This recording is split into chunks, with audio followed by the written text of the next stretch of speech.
Why, my brothers? Because of La ilaha illallah Muhammad Rasulullah. This was the strength of Islam. See, my brothers, after one of the battles, Sahaba, now this may sound nice and pretty. You need to understand, Sahaba were like us. They made mistakes. There was hiccups. But they were men who were very quick to patch it up and fix it up. After one of the battles, there was a lot of booty of war. So Sahaba got together and now they're having what? Mashwara amongst one another. How are we going to distribute this? So each companion speaks his mind. And Abu Dhar, who was an Arab, a very staunch Arab, he gave his opinion.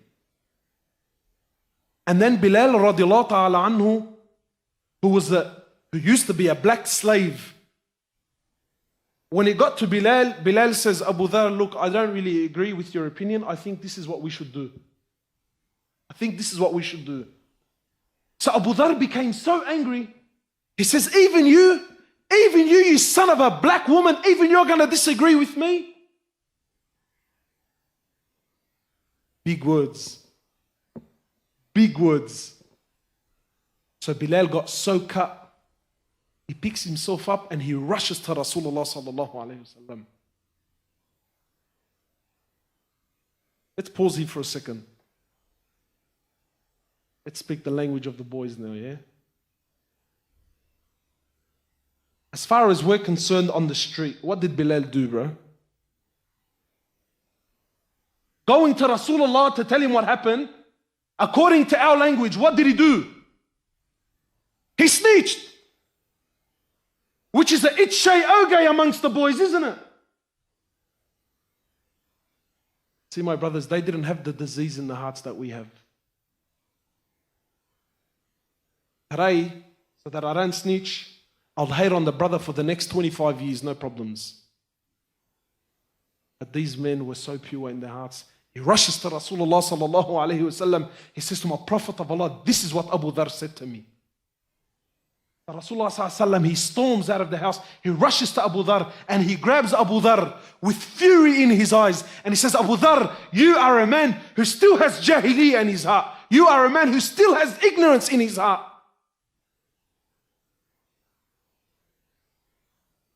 Abu Dhar buckles. Buckles. How do you think he dealt with it? Think he grabbed a few of his boys to go chase down Bilal? Really? Look. Listen, bro, all jokes aside. Don't we talk about Sahaba? Don't we claim that we love them? Don't we say that they're our idols? Let's see how they dealt with it. So Abu Dhar rushes into the streets of Medina looking for Bilal. And he finds Bilal in the streets of Medina. And he rushes to Bilal and he falls on the floor and he puts his head on the ground and says, Bilal, I will not, by Allah, I will not lift my head off the floor until you step on it with your foot and let it be known to the people of Medina who of us is the dishonored and who of us is the honored one.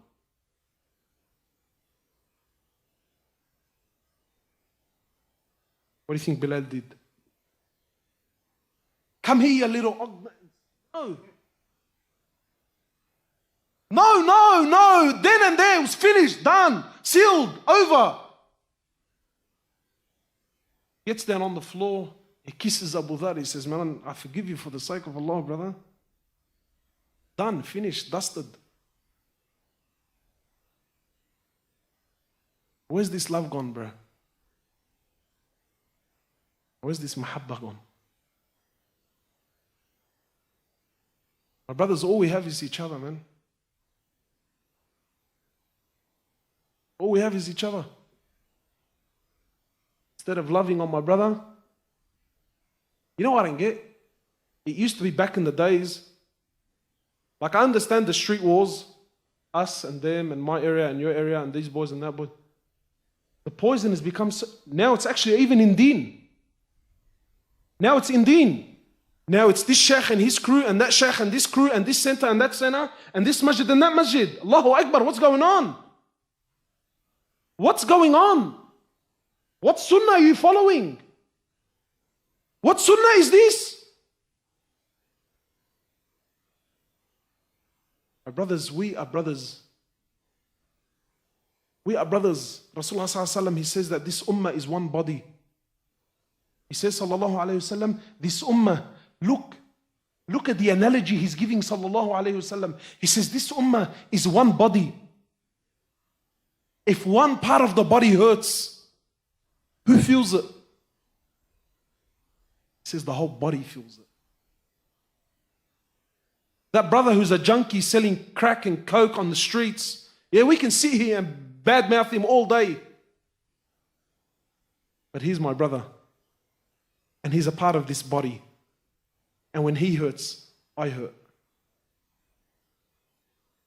That sister who doesn't have her hijab on with 3-4 boyfriends, and yeah, we can all sit here and badmouth her and run our mouth. Yeah, look at this and look at that. And because she's from this part of this country, and because she's from here, and she's from there, and her parents are this, and her parents, we can do this all day long.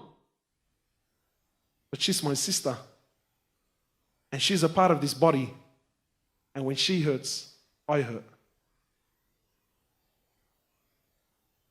This is Islam.